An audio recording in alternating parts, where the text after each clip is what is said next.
की चौबीस तीर्थंकर भगवान की विश्व वंदनीय मास्टर रत्नाकर मणि आनंद दादा गुरु विमल सागर जी महामणि राज की परम पूज्य गणाचार्य पुण्य विराम सागर जी महामणि राज की परम वंदनीय तीन नौ करोड़ महामणि राज की परम पूज्य शक्तिगढ़ मिशन श्री माता जी की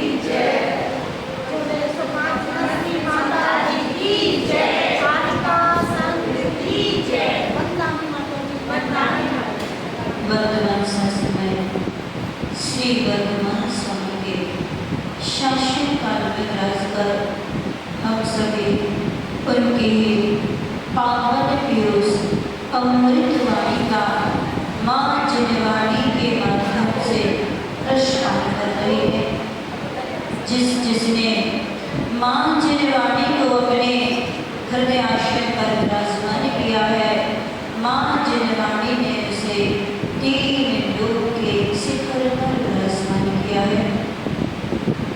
ध्यान रखना, अतिशय पुण्यशाली जीव है वे जो इस प्रांगण में बैठ करके 6 ढाला के माध्यम से माँ जिनवाणी का रसपान कर रही है। बारिश जब होती है तो कहीं कहीं होती है, बारिश जब होती है कहीं कहीं होती है, कुछ कुछ स्थानों पे होती है, कहीं सूखा होता है कहीं गीला होता है, लेकिन माँ जिनवाणी जहाँ बरसती है वहाँ उसके आत्मा को भिगो देती है और पापों का क्षय करती है। ये हमारी जिनवाणी है जो इसको अपने हृदय में स्थापित कर लेता है, अपने हृदय आंगन में उकेर लेता है, अपने हृदय आंगन में बसा लेता है। वह नियम से सिद्ध गति को प्राप्त होता है। जिसने जिनवाणी के मात्र एक शब्द को भी अपने हृदय में विराजमान किया है, उसने निश्चित रूप से अपना आत्म कल्याण किया है। वे पुण्यशाली जीव हुआ करते हैं जो माँ जिनवाणी की शरण में आते हैं। जंगलों में विचरण करने वाला त्रैविच गति का जीव हिरण, जो कि जंगलों में रहता है और वहाँ की घास फूस को खाता है, और उसी जंगल में एक दिगंबर धरती के देवता निर्ग्रंथ तपोधन का आगमन हुआ और वह प्रतिदिन एक वृक्ष के नीचे बैठ करके जिनवाणी श्रवण करते थे। उनकी मधुर आवाज सुन करके वह हिरण भी दौड़ता दौड़ता उनके चरणों में आता था, और जब आता था रास्ते में कहीं उसको तृण पड़ा मिल जाता था तो सोचता था ये तो मैं बाद में भी खा लूंगा। यदि जिनवाणी श्रवण का समय निकल गया तो 24 घंटे के बाद मुझे प्राप्त होगा। इतना आप लोग सोच पाते, इतना आप लोग सोच पाते कि घर गृहस्थी के काम तो हम जाके भी कर लेंगे, 1 घंटे पहले या 1 घंटे बाद भी कर लेंगे, लेकिन यदि जिनवाणी सुनने का समय निकल गया तो 24 घंटे के बाद ही प्राप्त होगा। ये पता नहीं है कि 24 घंटे के बाद किस किस को आना है। हम सुनाने वाले रहे ना नहीं, आप सुनने वाले रहे ना नहीं, किसको भरोसा है। तो जब भी जिनवाणी सुनने का सौभाग्य मिले, एक पल भी उस सौभाग्य को गवाना मत। और वह हिरण भी खुदकता हुआ कूदता हुआ मनीषा की जिनवाणी सुनने जा रहा था, और जिनवाणी सुन के लौट रहा था, और किसी शिकारी ने उसको तीर मार दिया और उस हिरण के प्राण पखेरु उड़ गए। मरण करके जिनवाणी सुन के आ रहा था, मरण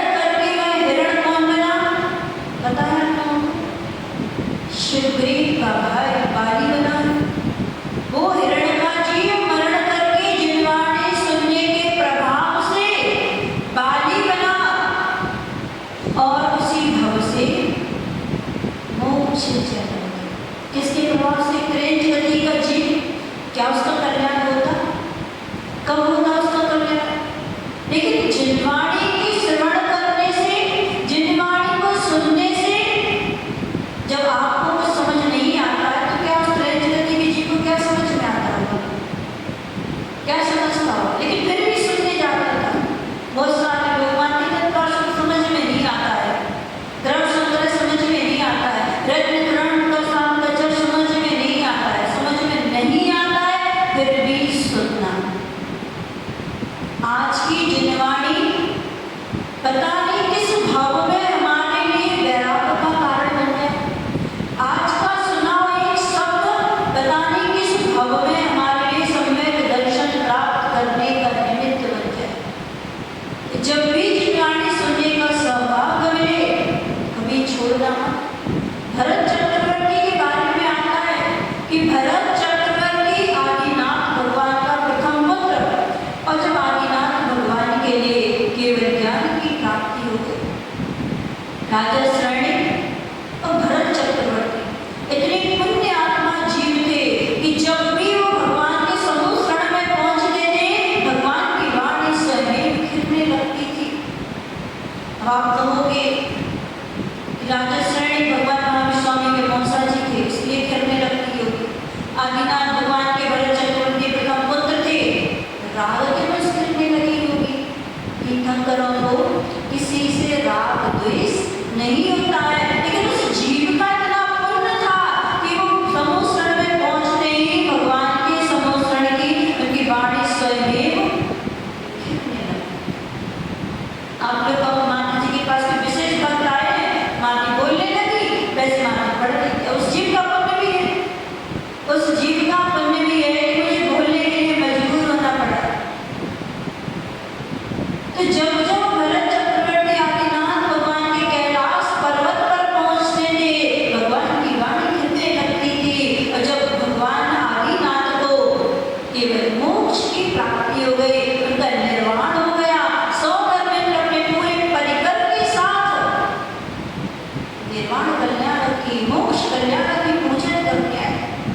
और जब सौधर्मेंद्र अपनी दृष्टि फैलाता है भरत चक्रवर्ती की नजर नहीं आ रहा, और मैं अपने अवधि ज्ञान से जानता है कि भरत चक्रवर्ती अष्टापद पर एक चोटी पे एक शिला पर जाकर के आंसू बहाते। सौधर्मेंद्र भरत चक्रवर्ती के पास पहुंचता है और कहता है, भरतेश क्या तुम्हें परम पिता आदिनाथ भगवान का मोक्ष जानना अच्छा नहीं लगा क्या, जो तुम रो रहे हो? भरत चक्रवर्ती कहते, सौधर्मेंद्र ऐसी बात नहीं है कि मुझे परम पिता आदिनाथ स्वामी का मोक्ष जानना अच्छा नहीं लगा। मेरी आंखें इसलिए नम हो रही हैं, मेरे आंखों से आंसू इसलिए निकल रहे हैं कि अब मैं जिनवाणी कहाँ सुनने जाऊंगा। मैं केवली बन सकता हूँ, उस भाव से उसको केवली ही बनना था, मोक्ष जानना था, मैं केवली बन सकता हूँ, लेकिन केवली की वाणी सुनने को नहीं मिले, इसलिए आज मेरी आंखों में आंसू है। जब तक हमें तब तक आपको जिनवाणी सुनने में बेकार हो जाएगा तो कौन सुनाए। तो जब तक मौका मिला है मौका पर चौका लगा लो, मौका पर चौका लगा। जब जब जिनवाणी सुनने का सौभाग्य मिले, परम सौभाग्य मानना कि यहाँ बैठे बैठे मेरा आयु बंद आ गया तो नियम से शुभ गति करो। घर जाके क्या करोगे? भोजन बनाओगे, ब्रेकफास्ट बनाओगे, और क्या काम है सुबह के? तो ये तो अपन आगे पीछे थोड़ा बहुत कर सकते हैं, लेकिन ये 8 से 8:30 पौने 9 का समय निकल गया तो ये 24 घंटे के बाद पुनः प्राप्त होगा, और ये पता नहीं कि कई लोग सुनने आ रहे है ना। तो जो हिरण्यगर्भ त्रिजगति का जीव अपना आत्म कल्याण कर सकता है, तो हम उत्कृष्ट गति में बैठे हैं। चारों गतियों में सबसे उत्कृष्ट कोई गति है तो वह है मनुष्य, क्योंकि वे मनुष्य गति में आकर के अपना कल्याण कर सकते हैं। हम अधूरा जन्म लेते हैं लेकिन पूर्णता को प्राप्त कर सकते हैं। इस श्रेष्ठ के चौराहे पर खड़े हैं,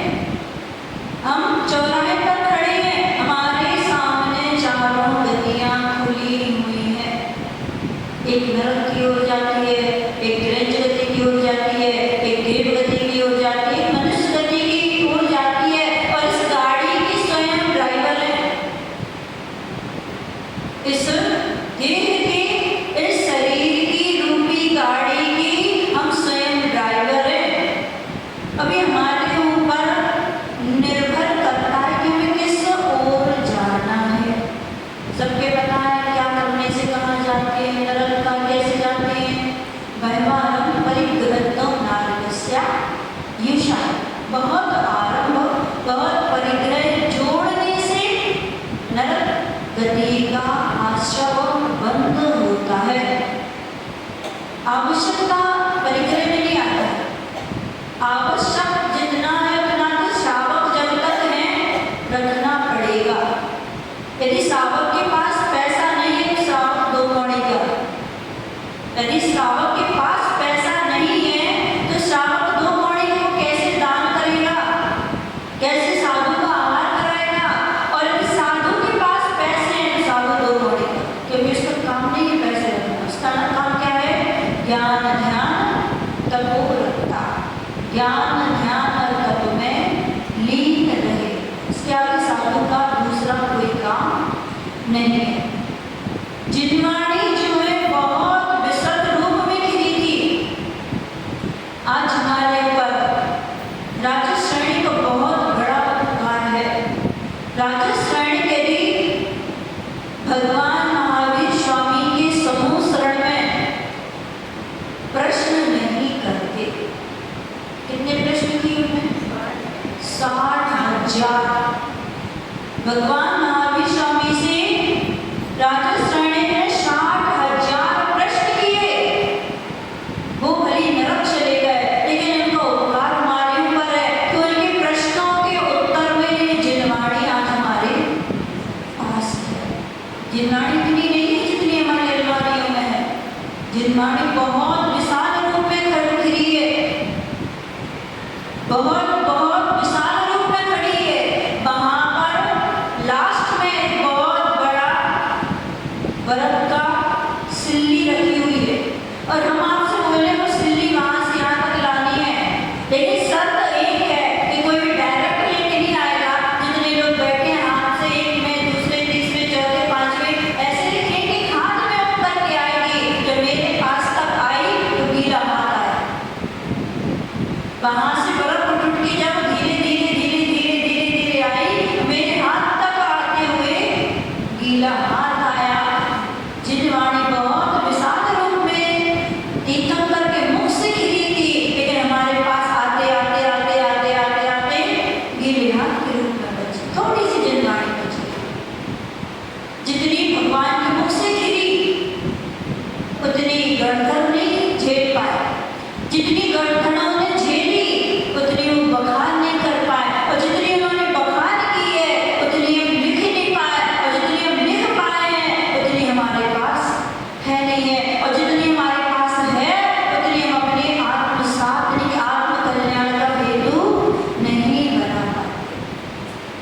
कुछ नहीं। किसी को थोड़ा सा ज्ञान हो जाता है, किसी को तत्वार सूत्र आने लगे, बड़ा अहंकार होता है। मुझे तत्वार सूत्र आता है, मुझे द्रव्यसंग्रह याद है, मुझे द्रव्यकरण शास्त्राचार आता है, मुझे श्लोकदेश आता है। कितना सा ज्ञान है, कितना सा ज्ञान है। किसका अहंकार? कभी तीर्थंकर को अहंकार नहीं हुआ कि मैं बहुत बड़ा ज्ञानी हूँ, मेरे द्वारा इतनी सारी जिनवाणी निकली है। किसी आचार्य के लिए कभी अहंकार नहीं आया, मैंने इतने सारे शास्त्रों का सृजन किया है। लेकिन हम थोड़ी सी उसमें आकर के अहंकार कर लेते हैं। मैं बहुत ज्ञानी, वो बहुत पंडित है, उनको बहुत ज्ञान है। कुछ ज्ञान नहीं है, छद्मस्त अवस्था है, अभी कुछ नहीं आता है। तीर्थंकर तो जन्म से ही अवधि ज्ञानी होते हैं, लेकिन कभी भी वो जब तक उनको केवल ज्ञान नहीं हो जाता है वो किसी के लिए कुछ भी बताते नहीं है। क्योंकि उन्हें पता है मैं भी छद्मस्त अवस्था में हूँ, मेरे द्वारा जिनवाणी की अभिनय ना हो जाए। तीर्थंकर कभी नहीं बोलते। और दीक्षा लेते ही तो मौन ले लेते हैं। जैसे उनकी दीक्षा होती है और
कपड़े रखते हैं ना, छपाई प्रिंट वगैरह होता है, इसका काम होता था उनके।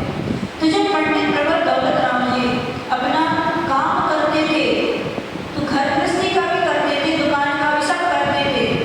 तो जब वो करते थे तो उस समय बोलते थे तीन भुवन में सार वीतराग विज्ञानता। अब मैं क्या करती, मोबाइल चला करती, कोई गाना सुनती है, कोई मूवी देखती है, कोई सीरियल देखती है। तो जैसे भावों से हम काम करते हैं वो भाव हमारे भोजन के साथ सामने वाले के जाते हैं। पहले के समय मैंने चटनी पीसती थी हाथ की, मेरी भावना बढ़ती थी, पैरों को भावना पड़ती थी, भक्तांबर जी पढ़ती थी, छह ढाला पढ़ती थी। ये करते हुए अपने पूरे घर का काम कर लेती थी, घर में मेरे साथ साथ। इसलिए पहले भी बहुत विशुद्धि होती थी, परिणाम निर्मल होते थे, परिवार में मैत्री भाव वात्सल्य प्रेम होता था। आज वो सब समाप्त होता जा रहा है। उसका कारण क्या है? उसका कारण यही है कि इस मोबाइल ने सबके मन को विकृत कर दिया है, खराब कर दिया, प्रेम वात्सल्य को समाप्त कर दिया है। पहले के समय पत्र डालते थे, इसका इंतजार करते थे, आज पत्र आ गया, इतना इंतजार करते थे, कितनी विशुद्धि बढ़ती थी। और आज जितने भी घर टूट रहे हैं, आज जितने भी डिवोर्स हो रहे हैं, सिर्फ किसके कारण? मोबाइल। ससुराल में इतना सब कुछ हुआ, फोन लगा दिया पीहर, आज हमारी सास ने ऐसा बोल दिया, आज मेरी ननद ने ऐसा बोल दिया, आज उन्होंने ऐसा बोल दिया। वहीं से लड़ाइयाँ प्रारंभ हो जाती हैं, घर बिखरना प्रारंभ हो जाते हैं। लेकिन पंडित प्रवर दौलत राम जी जब भी घर गृहस्थी का काम करते थे तो गुनगुनाते थे, उनकी छह ढाला उसी गुनगुनाने में पूर्ण हो गई थी। और वहां से राजा की सवारी निकल रही थी, राजा के कानों में शब्द आया, तीन भुवन में सार वीतराग विज्ञानता। राजा मन में विचार करने लगा, विज्ञान विज्ञान विज्ञान तो मैंने बहुत बहुत बार सुना है, लेकिन ये वीतराग विज्ञान कौन है? किसका नाम है वीतराग विज्ञान? क्या किसी व्यक्ति का नाम गुनगुना रहे हैं पंडित जी? और अपने कर्मचारियों को भेजते हैं, पंडित जी को बुला के लाओ। राजा साहब ने बुलाया है और वह कर्मचारी आते हैं, पंडित जी आपके लिए राजा साहब बुला रहे हैं। मेरे पास अभी टाइम नहीं है, मेरे पास अभी टाइम नहीं है। राजा साहब को बोल देना जब मैं फुर्सत में होगा तब आऊंगा आपके पास, अभी समय नहीं है मेरे पास, मैं नहीं आ सकता। यदि राजा को कुछ काम हो तो वो मेरे पास आ सकता है, कि मुझे अभी समय नहीं है, मैं नहीं जा सकता। और कर्मचारियों ने राजा से बोल दिया कि पंडित जी के पास अभी समय नहीं है, और उन्होंने बोला है कि यदि आपको काम हो तो आप मेरे पास तक आ सकते। अब राजा के मन में उधर उधर चल रही थी कि वीतराग विज्ञान क्या है आपके, चलो मैं चल के पूछ लेता। और राजा हाथी से उतर करके और पंडित प्रवर दौलत राम जी के पास पहुंचे।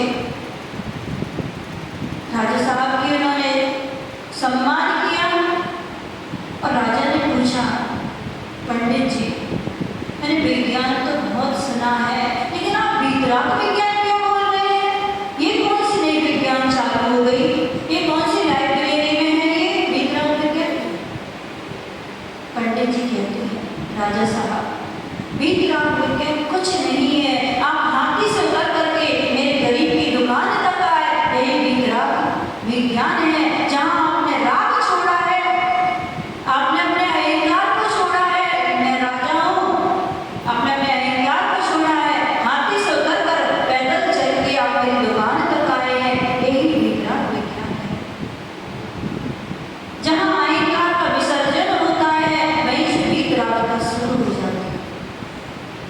जहाँ कसाय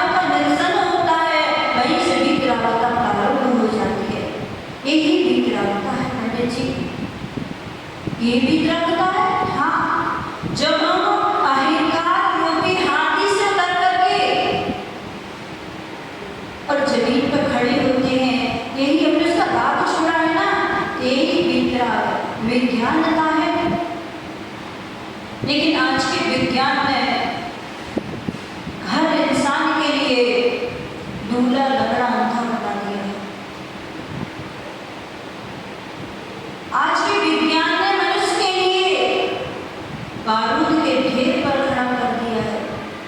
आज के विज्ञान ने मनुष्यों के लिए अपाहिज कर दिया है। कुछ नहीं करना चाहिए। पानी भरना है, स्विच ऑन किया, पानी मिल गया। पहले के समय में महिलाएं कहाँ जाती थी? कुएं पे जाती थी, पानी खींचती थी, सिर पे रख के लाती थी, 8-10 बच्चों का पालन पोषण करती थी, तो भी स्वस्थ रहती थी। आपकी जो दादी माँ जो है कितनी स्वस्थ रहती थी, आपसे ज़्यादा काम वो करती थी, चूल्हे पर भोजन बनाती थी, चक्की से आटा पीसती थी, कुएं से पानी भर के लाती थी, उसके बाद भी स्वस्थ रहती थी। और आज बेड पर लेटे लेटे कमर दर्द कर रही है, घुटने दर्द कर रहे हैं और बीमार जा रहे हैं। पहले के समय में शुद्धि भी बहुत होती थी, परिणामों में निर्मलता बहुत होती थी, लेकिन आज के समय में वो सब समाप्त हो चुका है। इसीलिए बीमारियों ने कब्जा कर लिया। जिसको हम सम्मान देंगे वही रहेगा हमारे घर में। एक व्यक्ति को खुजली हो गई, एक राजा को खुजली हो गई और एक किसान को खुजली हो गई। एक राजा को खुजली हुई, एक किसान को खुजली हुई। किसान को खुजली हुई, वो तो दिन भर अपने खेतों में काम करता रहा। खुजली ने दिमाग लगाया कहाँ इसके पास आ गए। और राजा को खुजली हुई, आराम से डल्ला के गद्दे पे लेटा लेटा सहला रहा है। बड़ी खाने पीने को सब मिल रहा है, कोई काम नहीं करना है। तो जब दोनों वहाँ से भागी, बहुत समय हो गया था, किसान के पास की थी, भागी वहाँ से और दोनों मिली। जब तुमने कभी कैसा रहा तुम्हारी यात्रा, कैसा रहा तुम्हारा सफर? कहते मैं तो बहुत आनंद में रही, डल्ला के गद्दे पे सोने मिला, आराम से सहलाते रहे तो सेठ जी मुझे। उसने कहा तुम्हारा सफर कैसा रहा? कि मेरा तो बहुत बेकार रहा। दिन भर वो किसान धूप में खेत जोतता है, बहुत धूप में खड़ा रहता है, खेत जोत रहा है, मिट्टी लग रही है, मुझे बहुत तकलीफ हुई, मैं तो वहाँ से भाई भाग आई। तुमने अब क्या करोगे? हम तो जा रहे हैं फिर से राजा के पास, नहीं रहेंगे, आराम है वहाँ पर।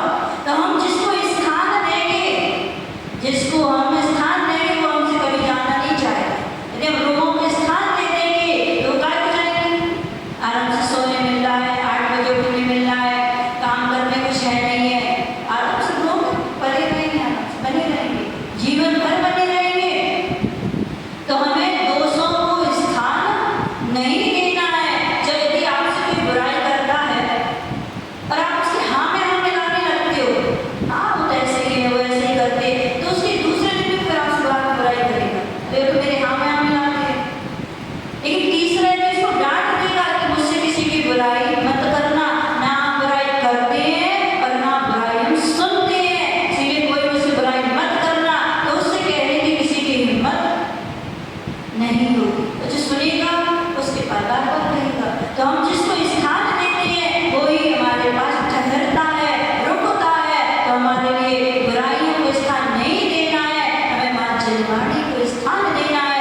माँ जिनवाणी को अपने जीवन में आत्मसात करना है, जो हमारा पूर्ण कराने वाली है। गृहस्थ की माँ तो संसार में परिभ्रमण कराने वाली है, लेकिन माँ जिनवाणी की गोद में जो आ जाता है, वह माँ जिनवाणी अपने भक्त के लिए, अपने पुत्र के लिए मोक्ष का मार्ग प्रशस्त करती है। समय हो चुका है,